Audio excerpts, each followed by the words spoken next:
everyone, and welcome once again to the vast and ominous comic book vault. It's time once again for new acquisitions. I'm Captain Logan. And I'm Dan. Dan, this week is kind of a weird week because we had Free Comic Book Day on Saturday, and originally Dan and I had planned on doing a Free Comic Book Day special, and then we realized that it was a really thin week for comics. We didn't have very much on our pulls, so we decided for a number of reasons to go ahead and put everything together, and not the least of which being that we didn't actually get as many free comic books as we thought we would.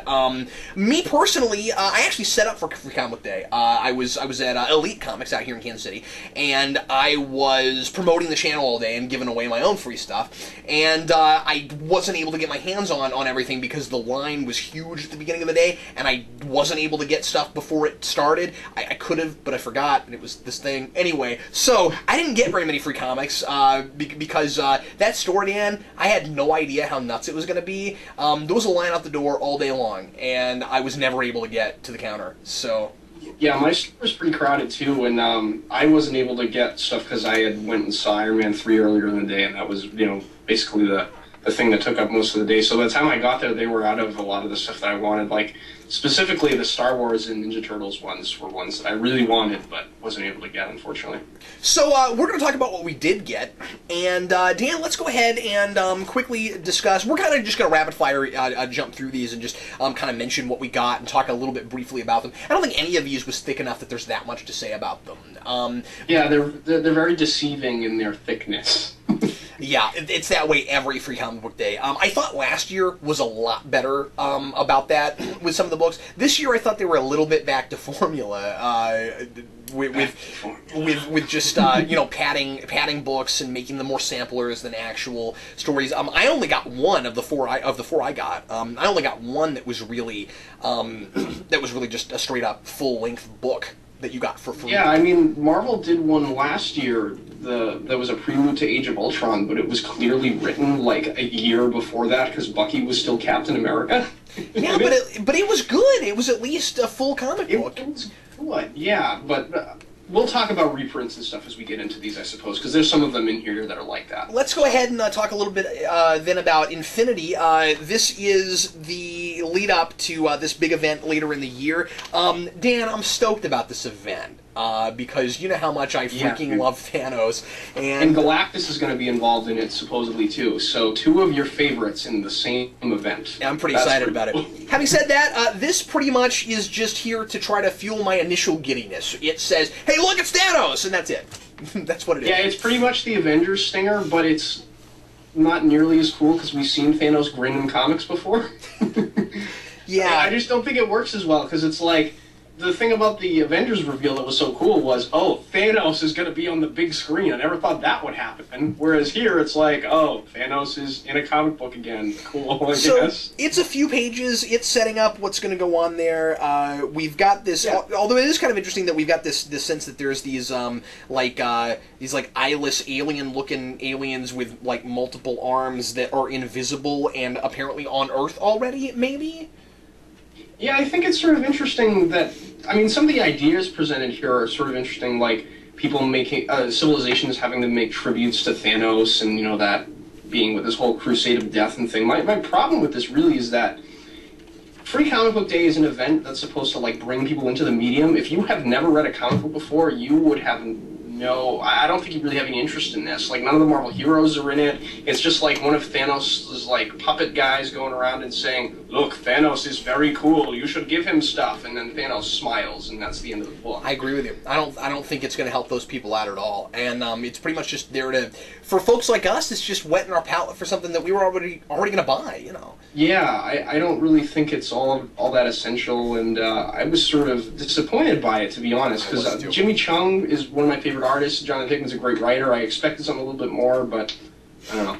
I got what I paid for, I suppose. And that's the thing. Yeah, but the thing is, if it's like this all the time, sometimes you might even wonder, should I even go to the store? Is it even right? Worth Exactly. I mean, I went for the sale. I was able to get some great, Daredevil back issues for my collection for like half price, but And then it's padded out with an old Thanos story from, of all things, Logan's Run from the 70s, which is great. It wasn't even a significant Thanos story either. It had nothing to do with anything. Yeah. And then there is a little preview at the back for Avengers Endless Wartime. I'm annoyed about this book because they're calling it Marvel's first original graphic novel, which is an outright lie. Yeah, they just released a line of those like last year. So why exactly do those? What were they called? I forget. Season one. Why do the season ones not count? As a graphic novel? You could technically say, when they say original graphic novel, maybe that means based on completely original material. Oh, okay. But maybe so. I don't know. That might not even be true. It's still weird.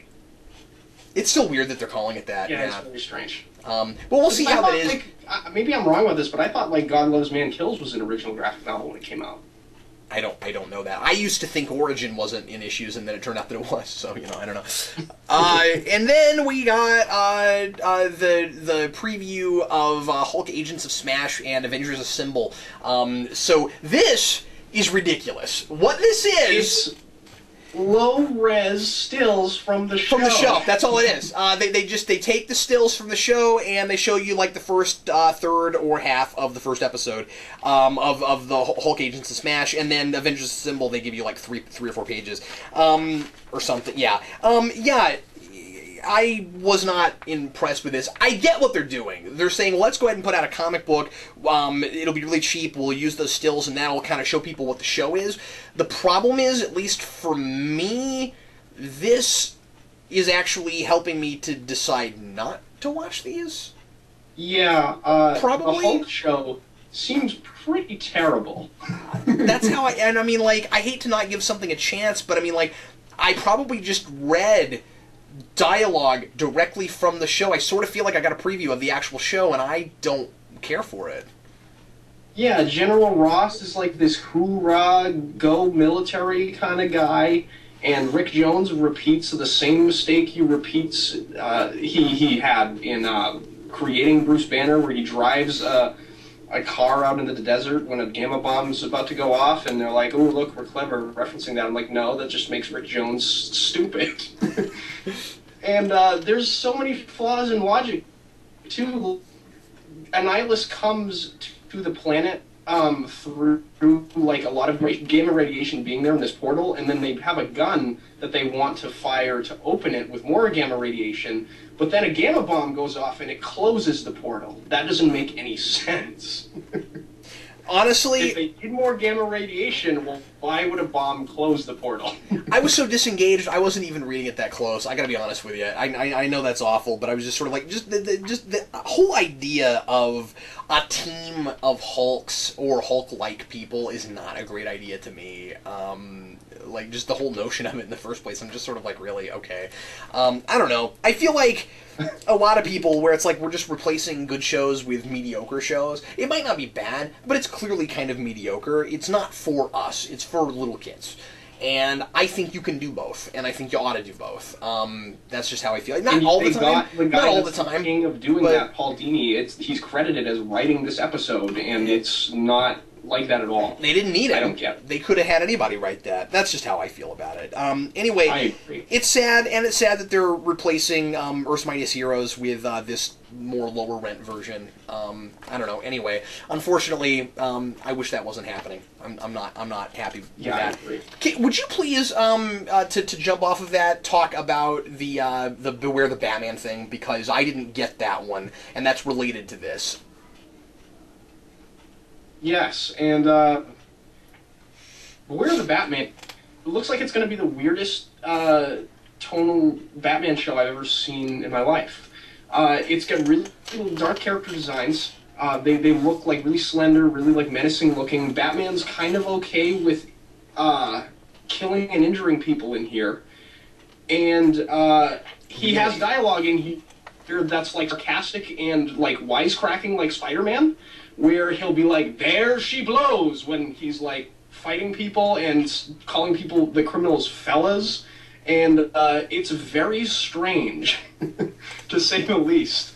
I don't know. I don't think it works at all, because Batman sort of comes off as lighthearted, and then he'll, like, blow up a boat full of henchmen and be like, the only thing that matters is Gotham's safety. With it, like, panel to panel, it's really weird. That is weird. Yeah, I don't really have all that much interest in this show. They end in this big cliffhanger, like, revealing Anarchy is going to be in the show. Like, that's cool, and I'm like, I don't know who that is. I don't care. It is sort of neat that they're trying out people we haven't seen in cartoons, I guess, but otherwise... I don't know, it just didn't excite me, you know? Like, maybe it's just because it's a character I don't know. Like, if it was Professor Pig, I might be a little bit more excited, but... Well, and they're going to do... don't know the characters. And they're going to do like, him in that show. It was kind of lost on me. But I gotta say, I think it's weird that the whole point of that show seems to be, let's use, like B and C string Batman character or villains that we haven't gotten around to using yet, and all the other shows we've done that with, you know? It's just like, no, I think people are okay with different versions of characters they've seen before, and I think that that you need a good, solid, strong characterization of Batman, whichever version of it you're doing. That's going to carry your show before your villains are. And Batman has a really great rogues gallery, so why skimp on it? I don't understand that. You know, Brave and the Bold, I always thought did that. A lot of people, some people didn't like that show because of what it was tonally, but you had a very consistent Batman. You knew what you were getting yourself into.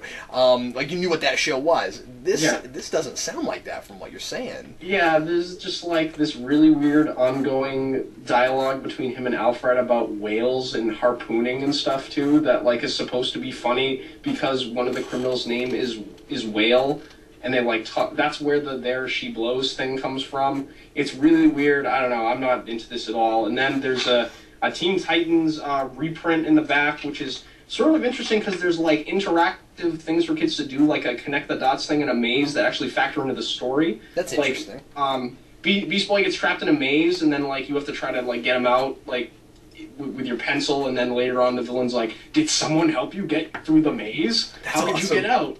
That was kind of cool. That is cool.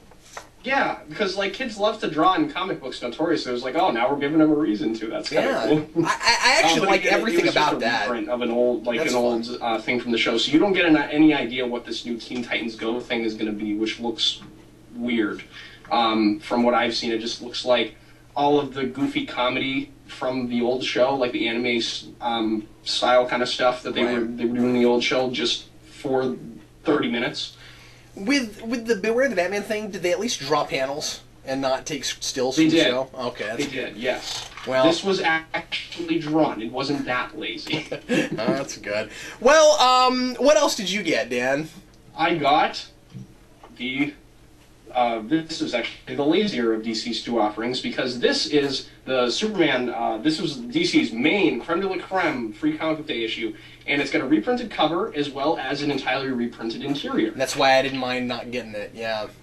Yeah, I mean, it has the first chapter of Jeff Johns and Richard Donner's Last Son storyline that they did with Superman, which I haven't read, so I appreciated reading this. This was kind of cool. It deals with this kid, he's a Kryptonian, coming to Earth, and Superman, I guess, is going to have to raise this kid like the Kents did him.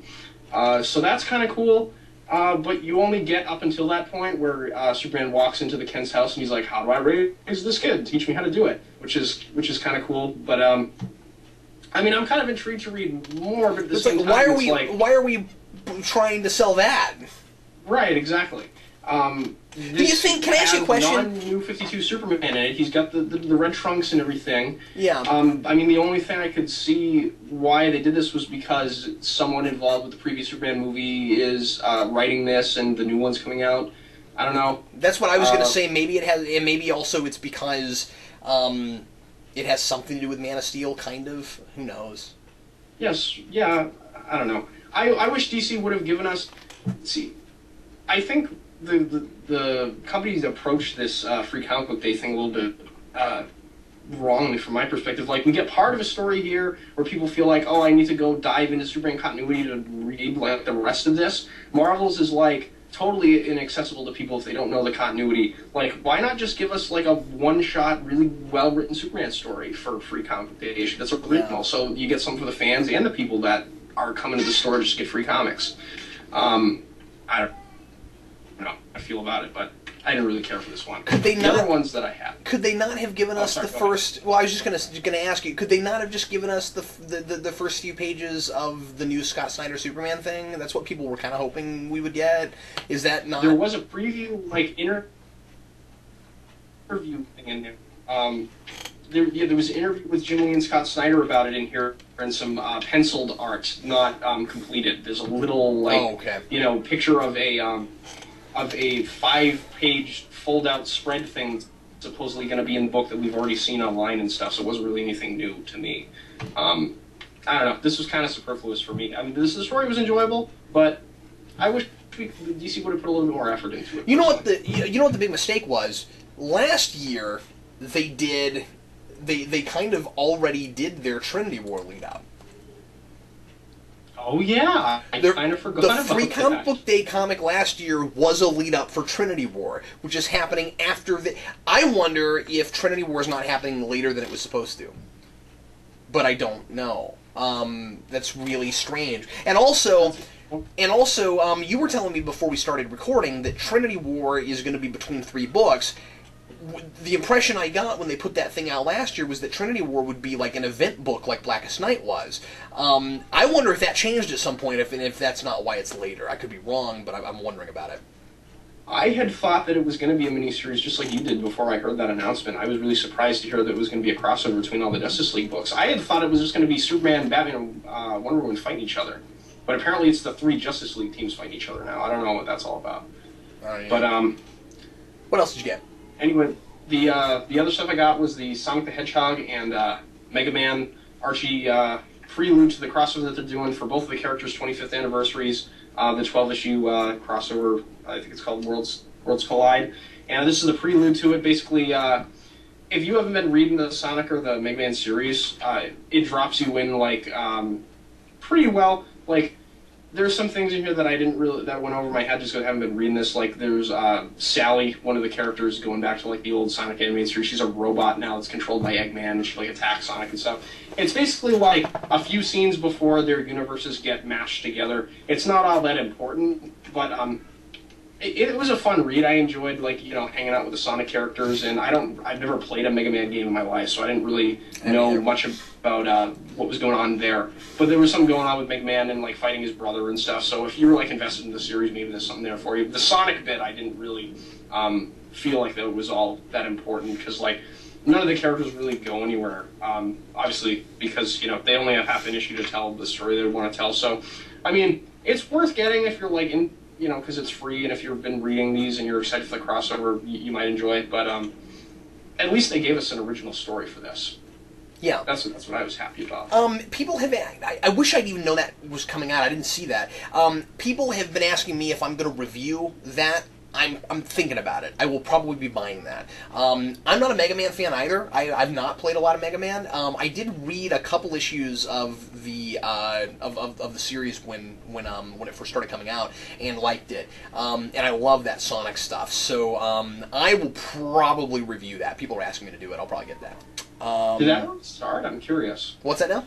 Did that already start? I'm curious. What the crossover between the two of them, yeah. No, I don't know. I thought.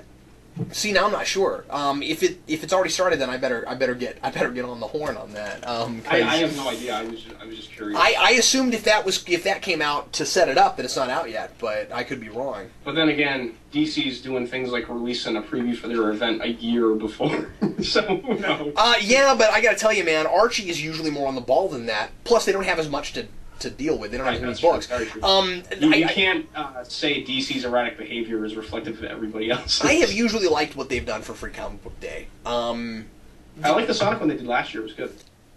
Dan, now I want to talk about Ninja Turtles New Animated Adventures, which you didn't get your hands on. And guess what? This is like a whole story. It's like 22 pages and stuff. Once again, IDW is doing everything right, dude. They are killing it. Actually, maybe this isn't a full 22 pages. I don't know. It's a full. Yeah, I think it is. Anyway, it's a full story. And there's not any random other stuff in the middle of it.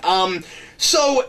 This is a book that I actually have things to say about because it's like a full story. And it's written by Eric Burnham, Yeah, Eric Burnham wrote this, and that's really exciting. Yeah, That's very cool. I haven't looked this up to see if he's writing the regular series. I didn't even know this was happening until Free Comic Day happened, so I wasn't. Yeah, I'm sort of the same. I wouldn't have had any interest in this, Dan, because I haven't really been watching the cartoon show past the first couple episodes.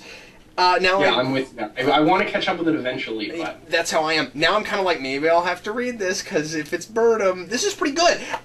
So this opens with a premise that I've never seen in Turtles before, Dan. I was sort of surprised by it, where Splinter says, hey, Turtles, you've mastered most of the things that you've mastered everything I've tried to teach you so far, but you're still students, and you still have a lot to learn, so I'm going to send you out tonight on patrol, and I'm going to make you trade each other's weapons. That's cool. So they have to fight off a bunch of Baxter Stockman drones with each other, wielding weapons they've never used before, and using each other's weapons. Never happened before. I don't know.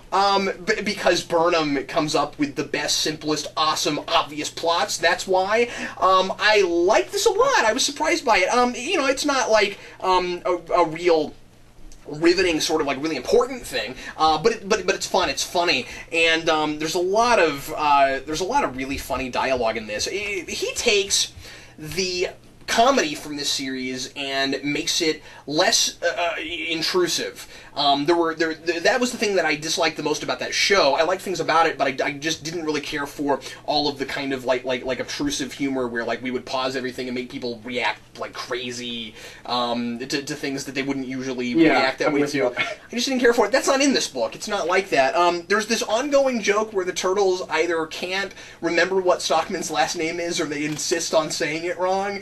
And my favorite is Michelangelo calls him Baxter Steakman, That's awesome. like a steak, and I thought that was funny. And also there's this Raphael, I think it's Raphael who gets stuck using the bow staff, although I forget, and he breaks it, and he says why don't they make these in aluminum? I thought that was kind of great, and there's a lot of really funny lines in this. It was really entertaining. I liked it a lot. So I don't know. That's definitely the best thing I read from Free Comic Book Day. If Burnham continues to write that, I bet that's going to be a fantastic book for Jason to read. It will be, and because basically what it is it'll just be funny comedy Ninja Turtles again, and I'm okay with that. That's fun. So. That sounds like something I might even want to read, because like, as much as I love the new ongoing series, it's not that at all. I'd like to get something a little bit different. I mean, if IDW is gonna make Turtles comics good enough for me to warrant buying 2 ongoings from them, I mean, man, that'll be cool. There's this other gag I wanted to mention really quick where Stockman is looking at monitors, and it's like you always get in comics where it's like the monitor with like the lines, and he says, I just love this, he does that and then they actually joke about it, and Baxter Stockman says, I knew I should have invested in an HD monitor. That reminds me of the scene from the first movie where Shredder's looking at all those and he throws the dart at the screen. Yeah. So yeah, that was really fun. I liked everything about that one. That's cool. What else did you get, Dan?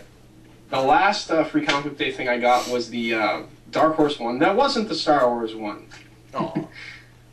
They would say Mass Effect, and then R.I.P.D. and The True Lives of the Fabulous Killjoys. I read the whole thing. R.I.P.D. looks so ridiculous.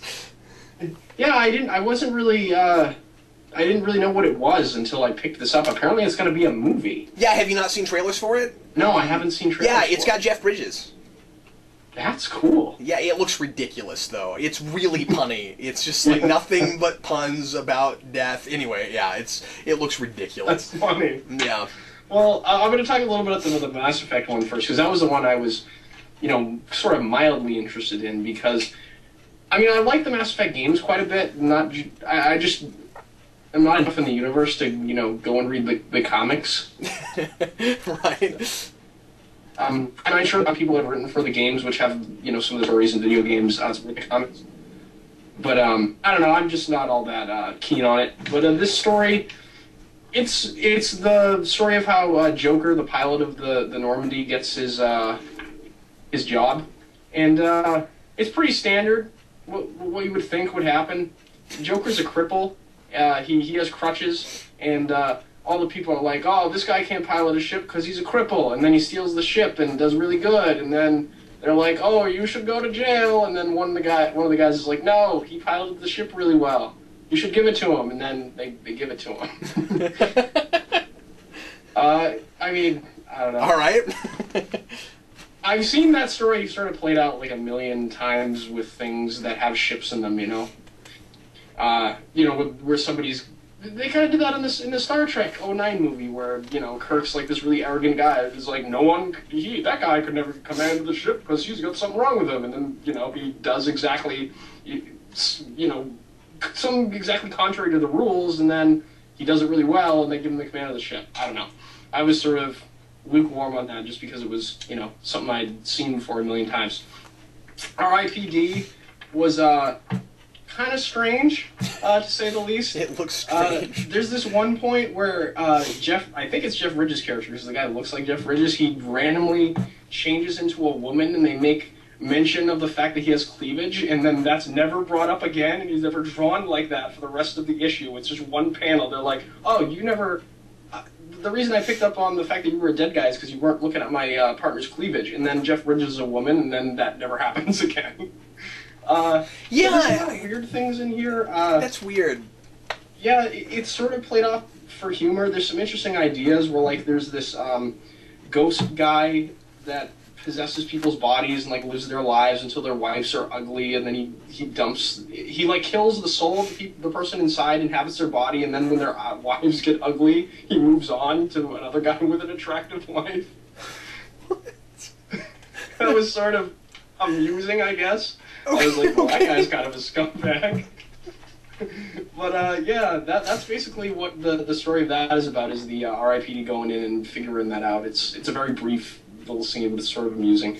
And then actually the most interesting story in this book was the Killjoys one, because I wasn't sure if this was supposed to be vampires, just people in masks, or actual vampires, but the idea behind this book is there's this totalitarian government where the police officers that enforce all of the insane policies of this regime are vampires. The vampires are used as a police force.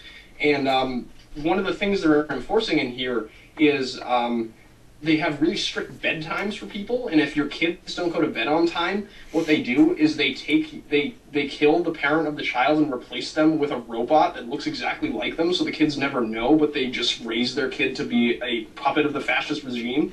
And that's what happens to one of the kids at the end of this, which is really sort of interesting. I was like, that's kind of an intriguing premise. That actually makes me kind of want to read further. That's depressing! Yeah, but it was interesting, because I've never seen a book that took vampires and made them, like, figures of authority, of a political regime. I've never seen those things sort of entangled before. They did it in Daybreakers. Oh, did they? Okay, yeah. I didn't see that. Yeah, Daybreakers is vampires controlling the state, but then humans are all kind of used as food in that. So it's more like a vampire society as opposed to what you're talking about. Yeah, I mean, I thought it was interesting though. I don't know. That was of all the stories in the book, that was the one I would recommend. So that's weird. Yeah, I didn't expect that at all. But yeah, this one, out of all the Free Comic Book Day stuff I got, besides the Primal Paper one that we'll talk about after this, right? Yeah. It was probably the most enjoyable one. That's weird. You probably didn't think that when you picked it up. So Primal Paper also put out a Free Comic Book Day comic, and they did it digital and print. We didn't get the print because Justin Romanos was going to send me some, and then we weren't able to get that together by Free Comic Book Day. They printed them too late. But happily, they put them on the website, and you can actually read them. You can actually read it still now. So we'll make sure and put that in the links. I'm sorry, in the description. be sure you go and check it out and look at it, because it's free and it's cool, so why not? They did kind of a sampler too, although it was way cooler than any of the other samplers we got, I think, because for an independent company like this, for such an underground sort of thing, I think it made a lot of sense to do a sampler. Let's show you that our company has a lot to offer. Here's all these different, not just these different books, but these totally like different kinds of books. Like they're all very different books, even though most of them are set in the same town. They're all very different books, and a couple of them are just samples of the first few pages of the comic book. 41 is that way, and I think Dogs and Sailors is that way. I don't think Dogs and Sailors was an original story. I think it was. Was Dogs and Sailors the one that was set in sort of like in 42 a noirish setting with those two characters? Yes, that was Dogs and Sailors. I'm not. I've started reading that book, but I'm not through the first issue yet, so I don't know. But I think that was just pages from that. And then they did an original short story for Red Knight, which was really cool. And I like more of Red Knight more and more that I read it. And there's this great joke that Justin wrote in that, where the whole thing with Red Knight is if you're a superhero, you have to be licensed, but getting a license is really hard. So he's got this, and so he works with a cop, but he's technically an outlaw, and it's kind of fun. And anyway, there's this line where he says getting a license or finding a license is about as hard as finding a Jar Jar Binks fan. I thought that was kind of fun. I loved the scene in the Red Knight sample where he sort of had Red Knight walking down the street, sort of not in his costume, obviously, in McLean as his secret identity, where he's just sort of walking around and thinking about the exploits that he had done as a superhero. Like, that's classic, like, old school Marvel superhero stuff, like with Spider-Man, Peter Parker walking down the street like, oh, being a superhero is awful. And like, I sort of miss that. Like, that doesn't happen in comics anymore. It was old school in a very enjoyable way. I really liked that about it. I thought all of the samples were really good introductions to the characters and the universes that all of these books exist within, and I was intrigued by quite a number of them that I hadn't read any of the issues of. Like, especially Dogs and Sailors. I thought that was extremely intriguing. Those two characters. The dialogue that they had with each other was really interesting. The whole framing device that the author had used to talk about how the woman doesn't really feel anything, and how even if the male main character can make her feel negative emotions, that's better than what the state she's in now. I thought that was really interesting.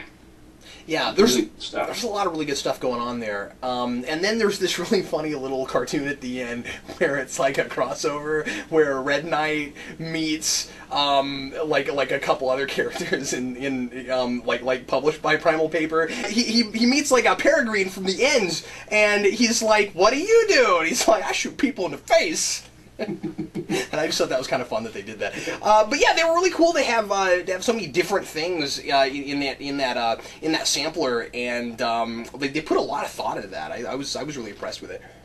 Yeah, and I thought all of the art looked great. They've got a lot of really great artists.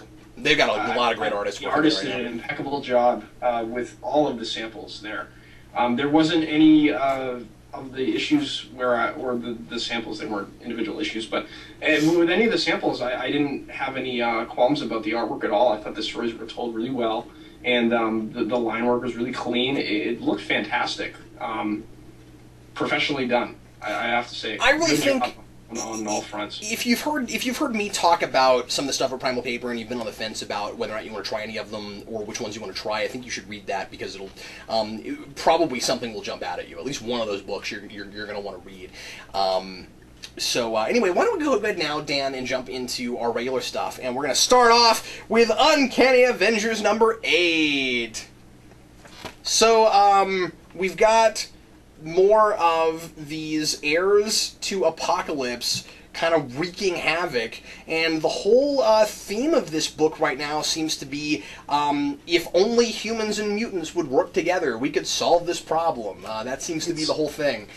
Yeah, and it's so interesting that we have the Red Skull stuff in the background here, paralleling really nicely with the Apocalypse stuff. I mean, it's such an obvious parallel that I feel stupid for not thinking about it before, but Remender does that a lot, and it's really enjoyable. Where, like, you have these guys, these Apocalypse twins that are plotting to make mutants the superior race of Earth and to kill off all the humans, and Red Skull's trying to do the complete opposite thing. That's cool.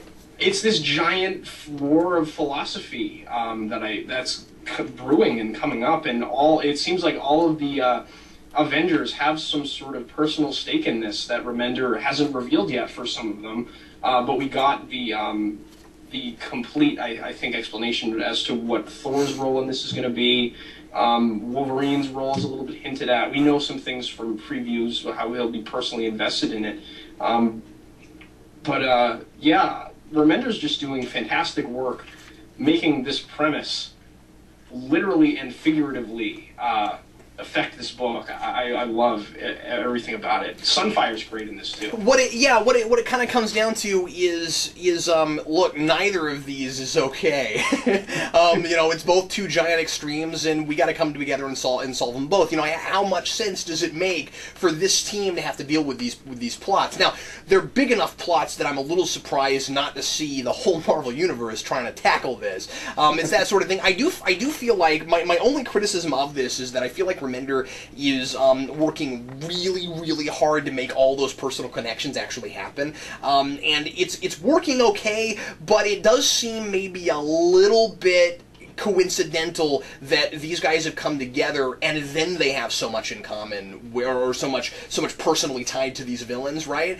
But he's doing an adequate job of that. I got the feeling from this issue that Kang had set all of that up. Oh, really? Because I didn't pick up on that. I got him manipulating Thor a little bit in issue 7. Okay. He was the one that got the Apocalypse twins in this position. And it seems like he's putting all of the pieces in place for this to happen. So, yeah. I mean, maybe that might be the case once we get the payoff for how Kang manipulated everything. But as for right now, that's sort of the idea I was going with, as to why they're all so coincidentally involved in this. But. Yeah, because, Wolverine suddenly has more of a stake in this than I thought he would, and Sunfire does, and, so Sunfire is only here because as far as I can tell, because he was one of the Horsemen of Apocalypse. I suddenly got a lot more about him in this than we had before. Excuse me, I said, I thought he was great. Sunfire is a character that I've only ever seen appear in the early Claremont stuff when he was recruited to join the X-Men and he refuses, and he's a complete jerk, and I never really liked the character. And there's some of that going on here where, Thor's like, if I ever have to work with you again, I'd rather commit suicide, as a joke. And, yeah. I appreciated all the discussion about Archangel and what exactly had happened to Angel, if you're a little bit lost on all that, like I sort of was, because, we've had a lot of talk about that in the other X-books lately. On Uncanny X-Force, which I was sort of... I'm surprised that this is calling back to so much, because it was supposed to be the flagship and launching book of people now. I'd like to go back and read that stuff at some point, because I've heard it's one of the best X-Men runs of the modern era. But... yeah, I'm just really impressed with everything that's going on in this book, especially the art, too. How good is Daniel Acuna? Fantastic. Yeah, it's great. He's I think just as good as Cassidy. He's got a different style, but I think he's going to be a little bit more consistent in that his art won't look rushed. If he's putting out at least an issue a month, it won't be like Cassidy where you have to wait 3 months to get a decent-looking issue out of him. Which is good. So, let's go ahead and move on now to Thor. Thor. Yes. God of Thunder. God of Thunder. So, how interesting is it to see a bunch of gods that are now totally slaves and have completely lost their godhood? And I've never seen this before. It's really interesting. I spent part of this issue going, Wait, are we in the present? Are we in the past? Oh yeah, there's 3 Thors. Oh yeah. And I don't know why, but it didn't occur to me that, oh yeah, they'll probably all 3 come together at some point. I didn't even think about that. And then it happens in this issue, and it's fantastic. Wow, this is just continuing to be fantastic, Dan. What do you think? Oh, I think it's fantastic. I love all of the stuff that Aaron's doing in paralleling the God Butcher, in saying that he's basically becoming what he's looking to destroy, which is a really interesting thing with his character. His son gets a role to play in here, which is really cool. I think Aaron might be going somewhere with the fact that Thor has 3 granddaughters and there's 3 Thors. I was wondering about that, yeah. So he's setting up a lot of interesting plot threads moving forward. I don't know, like, this just has so many original ideas, and it's dark in that we're seeing these gods, like, enslaved and, like, whipped and beaten and crucified, but then we have these really hilarious scenes of levity where, like, Thor and old Thor are on this boat sailing the cosmic winds, and Thor's like, I think we're out of mead. And old Thor's like, are you kidding me?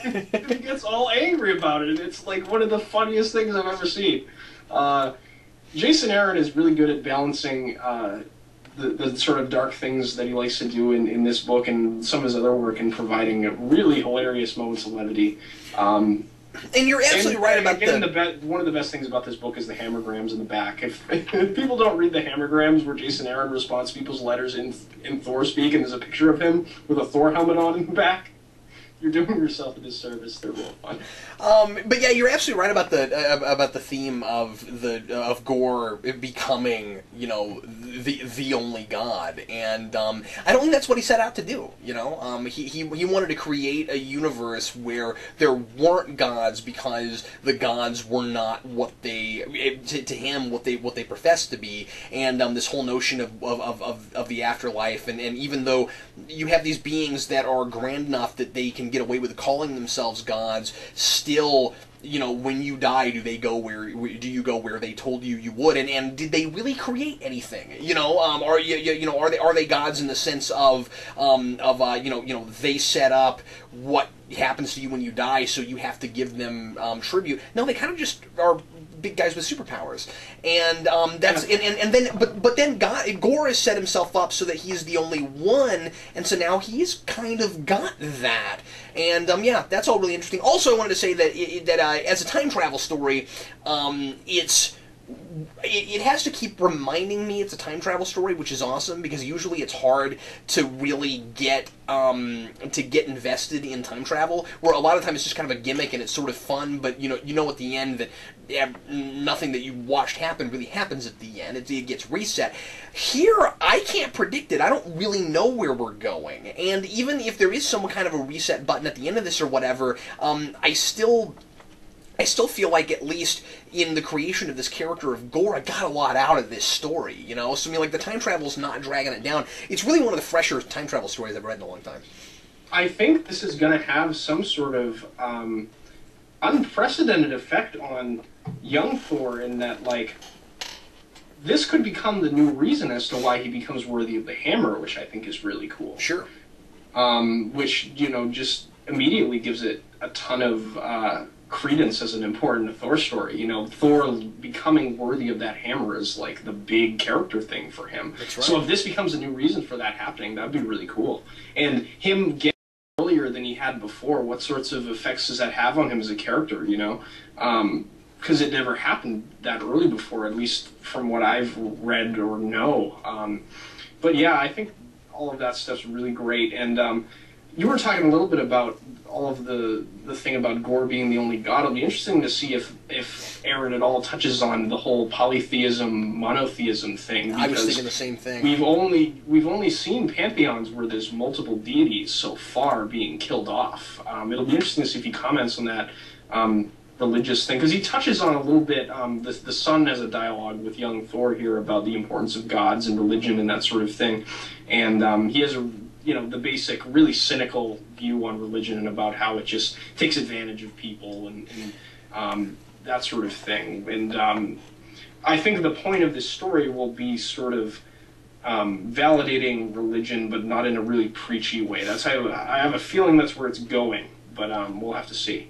Yeah, well, and just the idea that there's no clear-cut, easy answer to something like that, where maybe some people need it and other people don't. That sort of thing.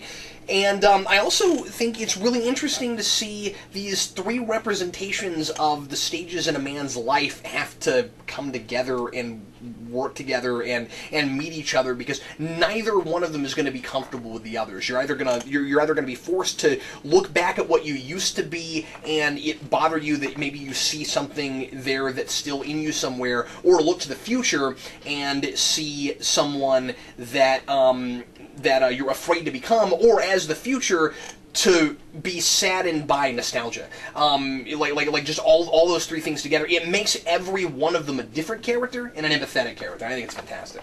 Yeah, it's great.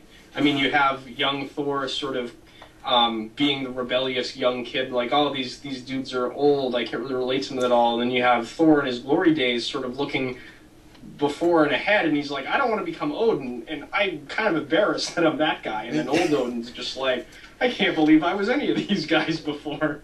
But I also think there's still a little bit of... back at his glory days, like you said, when Thor was an Avenger, he's like, man, I wish he'd be doing that still. Yeah, I miss that. And also, I think there's a little bit of, no, I haven't turned out to be anything like my father, no! That sort of thing. Because he's got to be realizing, he's not admitting it. There's a little bit of unreliable narrator there, right? Where there's a little bit of him trying to hide that he feels that way, but he clearly does, where he's looking back at Thor and going, oh yeah, there was a time where I said, I hope I never become my father, and like, I got an eye patch on the same side, you know what? I think the thing you had said before about this not being an obvious time travel story is a really great point, because this is through and through a character piece for Thor, and I think that's what's bringing us through this in such a interesting way, and making us sort of forget about the whole time travel thing, because we're so invested in that character thing that's going on. I can't say that I recall ever seeing time travel used as a device to do a character study.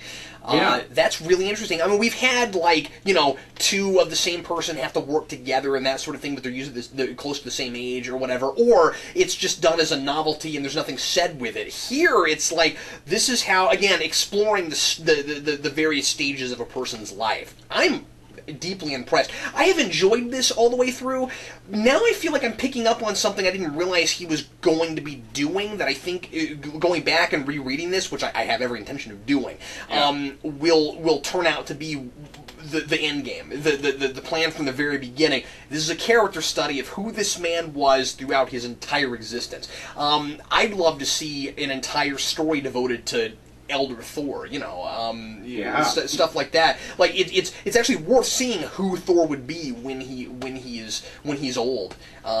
This is like doing the extension of what I would want where I would want to take the Marvel characters, in that realistically my perfect run of Spider-Man would be Peter Parker as a teenager till he's an old man. But nobody wants to read as Peter Parker as an old man, because, that might be kind of boring, reading about Peter Parker like, oh, I got arthritis and stuff, kind of like that. But the character evolution is something that I really like to see. Jason Aaron's doing that, but in a completely different way, in a more streamlined way, in a way that's going to matter with the ongoing continuity of this. This isn't going to be rebooted or reset, hopefully.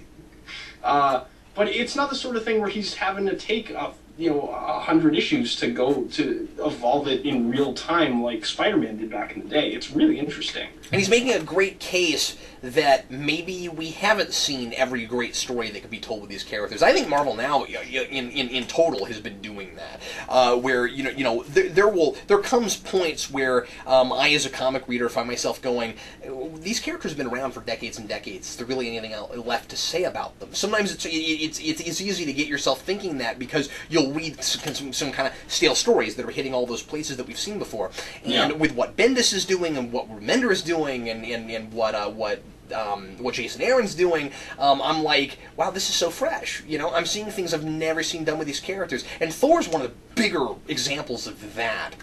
Where it's just like, wow, not only not only is there more stuff to say with him, but like he created this fantastic villain that had never existed before. There's more. Oh, there's more to say with this character. Okay, now we can run with it. We don't have to be stuck in a rut, and we can let our imaginations run wild because he's proving that to us. Yeah, that's exciting. I just want to mention before we move on from Thor. Yes. I don't know if you heard about this, but he announced that Malekith the Accursed is going to be the villain for the next arc. I'm pumped. Well, that doesn't surprise me given that Dark World's coming out, but yeah, that's exciting. Even so, that's really cool. That is cool. Maybe his version will look like he's supposed to. I hope so. I hope so, too. Let's move on to DC, shall we, Dan? It's time for Batman number 20. I have to say, Dan, I have some criticisms about this issue. Yes. I was not in love with this. I enjoyed it. It was fun.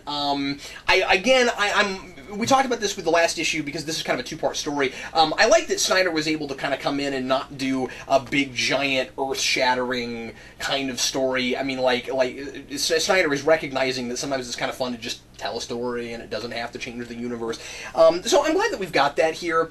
I don't want to sound like a hypocrite when I say what I'm going to say after that, but my problem with it is not that it ultimately is just kind of a random Clayface story. I like that about it. My problem with it is more kind of what came before and how that's messing with this, and it's complicated. I don't know how you get to the end of the story and everybody and his dog doesn't know that Bruce Wayne is Batman. I don't understand it. And then I look back at Batman Inc. and the beginnings of Batman Inc. and everything, and again, I love where that book is right now and the difficulties Bruce Wayne is facing because of the choices he made in bringing Batman Inc. to the forefront. But look, when you put I've said this before, when you put yourself as the billionaire, I'm funding Batman, no one is going to be even sort of surprised if somebody ever takes that off your cowl and you turn out to be Batman.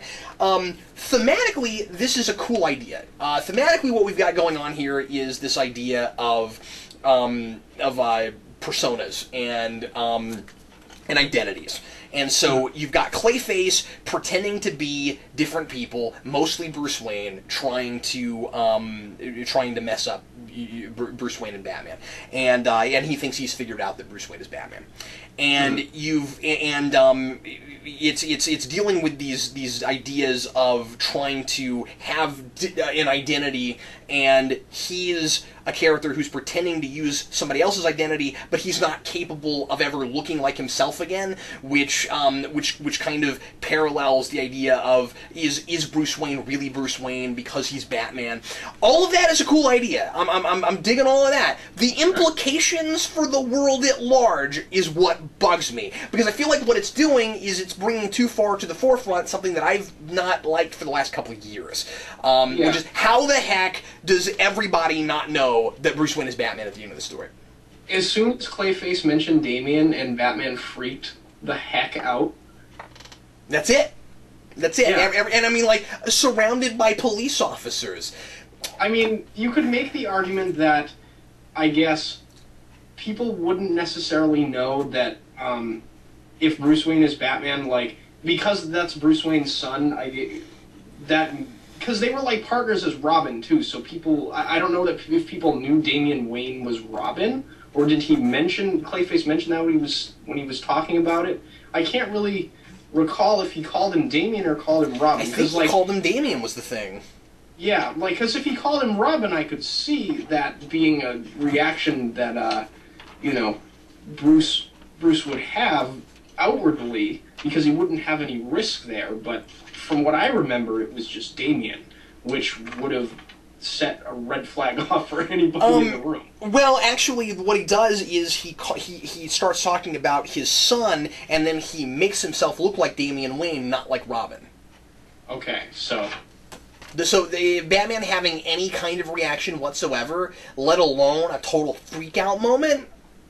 Yeah, I don't know, man. I thought that was a little careless, in my opinion. He's in a room with Gordon. Maybe the idea Snyder's going to go here is, like, because young Gordon here doesn't officially know that Bruce Wayne is Batman, but he probably has some sort of idea. Maybe that's where he's going, like Gordon will call him out on it, and they'll sort of be buddies in real life. I don't know. You still got all that problem of, like, what's canon and not, and, like you know, things like, did No Man's Land ever happen? And if right, because exactly. you call him young Gordon, mean, but how young is he really? Do we know? I mean, like...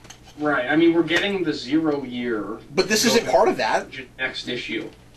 But this is post everything we've had recently. I mean, like, this isn't set But already. I'm just saying, like, maybe that will get explained when we go back to his origins, what happened and what didn't happen, you know what I mean? Maybe so, yeah, hopefully. That's the only reason I can see telling an origin story again. Like a lot of people, I'm not real stoked for that. I hope that there turns out to be a reason for it. I did enjoy the Batman Beyond suit. I thought it was really cool that that was in here. That was a pretty cool little callback there. It was a neat, well, almost a call forward, really, because we do have a Batman Beyond book running in DC right now. They like to kind of give you the sense that eventually that's where it would all go if we let it go that far time-wise. And he's got this great line where he says, it won't be cost-effective for 20 years. I thought that was really cool. So yeah, I enjoyed this issue. There's a lot of cool stuff in it, but boy, I've got a lot of reservations about the implications that will probably never actually be addressed. And one other thing I wanted to mention too before we move on that I thought was sort of strange. We have Clayface sort of surprised by the fact that he turns into Bruce Wayne when he discovers, when he touches Batman's plastic skin over his mouth. Why then does he ride around in the Bruce Wayne persona with the Batman costume under his shirt if he doesn't know that Bruce Wayne is Batman? I thought from last issue the idea was that he was trying to make everybody think that Bruce Wayne was Batman and he didn't really know that he was. Okay. Maybe I forgot that from the last issue. Sure, but that was just strange. If I'm right about that, that fuels my fire on this, because it's like he even made the leap. Well, it would make sense, even if he's not really Batman, that he is that people might buy that he's Batman, so I'm going to mess him up this way. See, that's the problem I had with the whole Batman Inc. idea in the first place, is that as soon as you start linking Bruce Wayne and Batman, you lose all of the...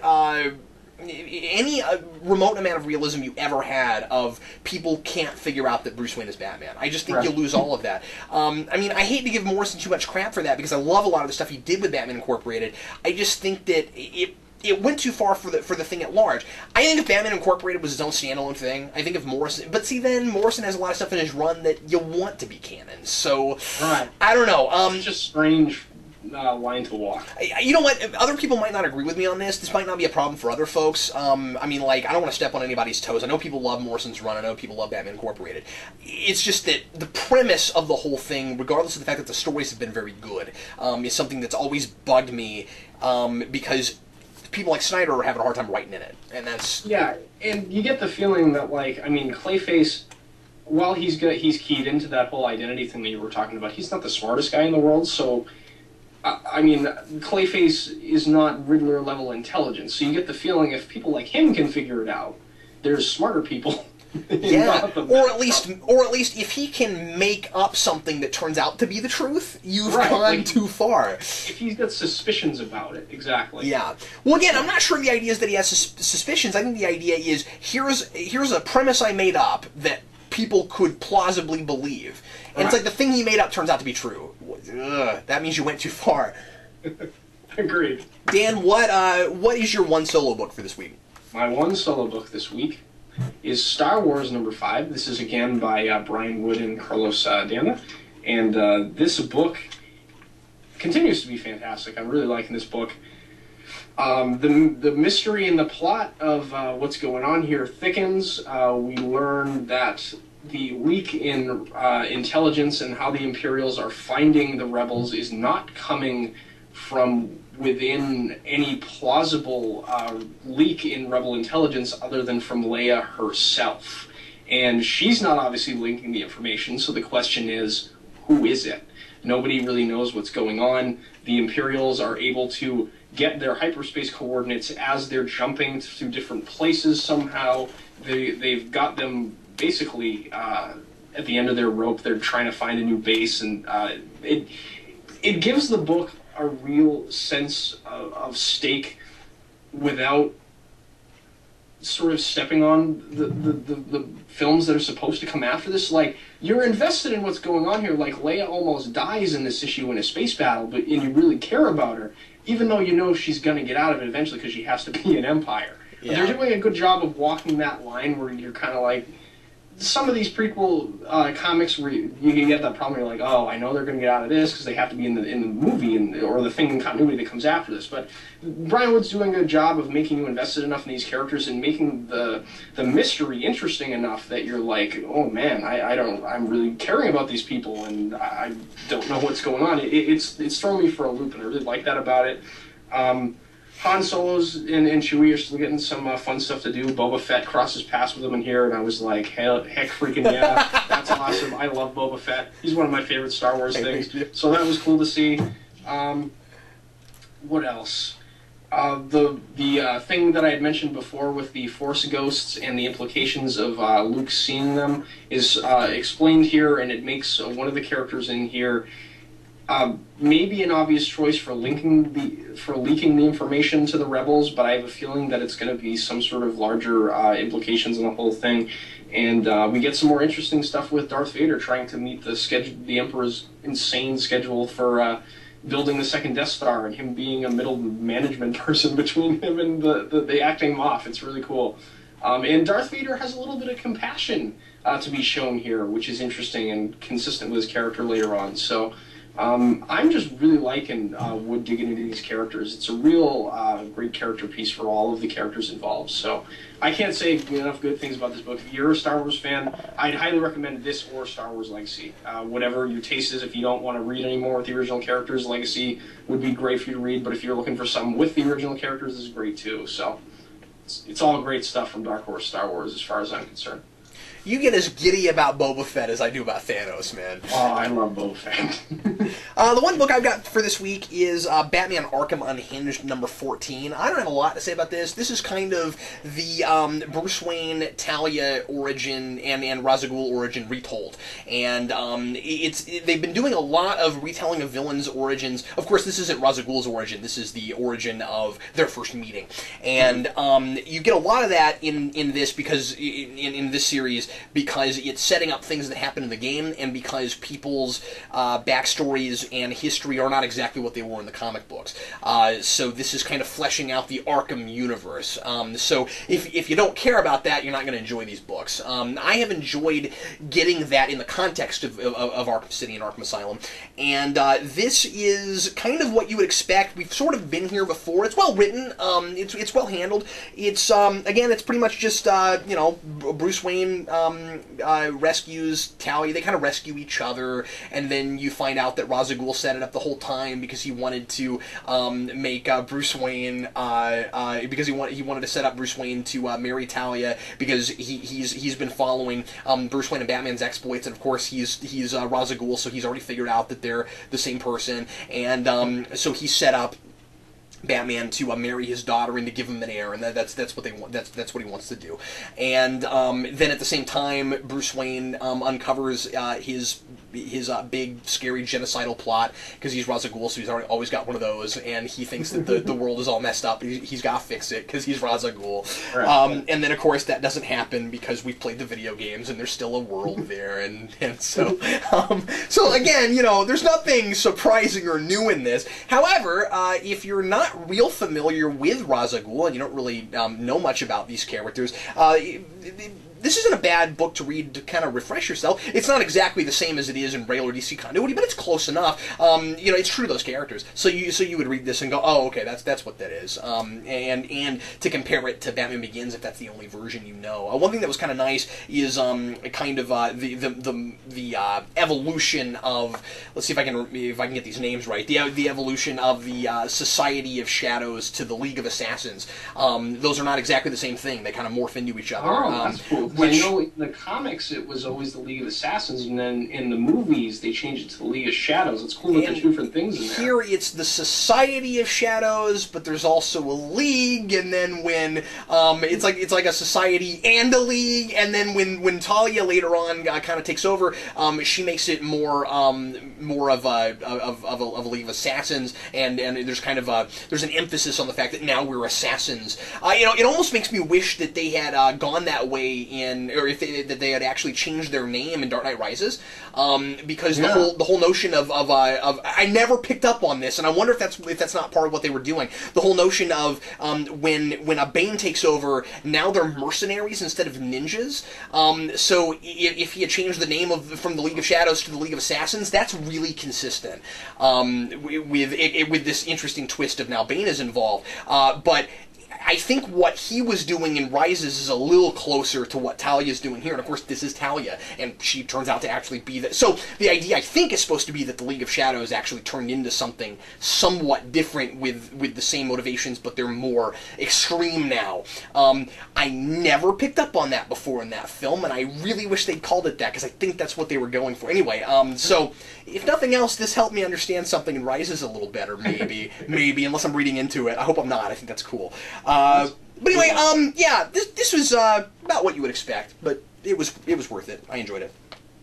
I like when did this go to $3.99? Father's shadow and call it something different, because it's totally in her character. No, I'm sorry, I'm freaking out. I thought this was a $2.99 book, but now it's $3.99. Was it always $3.99? I don't know. I gotta look into that. Anyway, I'm sorry. But yes, that was a cool idea. Well, that's all I've got, Dan. Time now for Book of the Week. We didn't have a lot of books this week, and obviously we're going to pick out of the regular books and not the Free Comic Book Day books. What, Dan, was your favorite book for this week, do you think? This is tough, because I liked everything this week quite a bit. I don't want to be that guy and pick Thor again, but this book is just too good. I feel the need... I'm going to have to go with Thor. I don't like to pick the same book as you all the time, but we only read 4 books this week. That's my favorite, too. That for me, was leaps and bounds over everything else. Nothing was bad. Batman was a little disappointing. I'm not sure it was Snyder's fault so much as some of the stuff I discussed earlier. And Uncanny Avengers, I guess, was good, but I'm not as invested in that as I am the other X books right now. Yeah, so Uncanny's just been pretty consistent all the way through, which, is a credit to the book, but... It's not an especially stellar issue in the inside the gambit of the rest of it. That book, that issue was fantastic. So yeah, Thor, I feel like it just tops itself every issue, where I can't decide which one is my favorite. I would have thought the first one would be my favorite thing ever when it came out, and now I'm like, wow. Issue 8 is my favorite now, but issue 7 was my favorite one before that. So yeah, how hard is it going to be when we get to the end of the year and we got to pick our top 10 again? It's going to be all Thor. No, I'm just kidding. I was going to say, I don't know if I could do it right now, and we're only 5 months into the year. Yeah. Oh, man. Well, that'll be an interesting video, to say the least. Yeah, seriously. Well, everybody, thanks as always for watching the Comic Vault. Really hope you enjoyed it. And Dan, thanks for being with me again. Thanks for reading so many books and getting so much free comic book stuff. And I'm glad you got more of those than me, because I dropped the ball and was not able to get very many. I had a really great time at Free Comic Book Day, though. I got to meet a lot of people locally that I hadn't met before, and set up some interesting things and projects with people. So oh yeah, Free Comic Book Day is great. I took my little cousin there, and all the trades were buy one get one free, so I bought him an Iron Man trade and a Flash trade, and he was happy. And cool. It was great to expose comics to the younger generation. I got Jason a Ninja Turtles cookie. That's awesome. Yeah, it was like Raphael's head. It was like this big $5 cookie. That's awesome. Well, anyway, thanks again for watching, and if you'd ever like to send us anything to review on the Vault, you can always send that to our P.O. Box. That's Geekvolution, P.O. Box 14183, Lenexa, Kansas 66285. And I'm Captain Logan. And I'm Dan. Happy reading.